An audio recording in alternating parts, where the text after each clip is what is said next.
Qui était Saint-Amand? Au 7e siècle, une grande partie de l'Europe était encore plongée dans les ténèbres du paganisme. Les Francs du Nord, les Slaves, les peuples de Flandre adoraient encore de faux dieux. Il parlait des hommes prêts à tout quitter pour porter la lumière de l'évangile dans ces terres hostiles. Né en Aquitaine vers 584, un jeune homme entra au monastère très tôt, attiré par la vie de prière et de pénitence. Mais Dieu ne le destinait pas à rester enfermé entre quatre murs.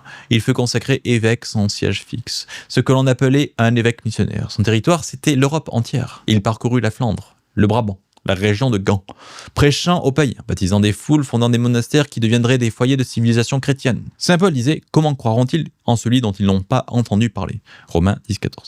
Ces hommes marchaient des jours entiers, affrontaient le rejet, les menaces, parfois la violence. Il fut même expulsé de certaines régions. Mais il revenait toujours. Il fonda notamment les abbayes de Saint-Pierre et Saint-Bavon à Gand. Il évangélisa aussi les Basques et les Slaves du Danube.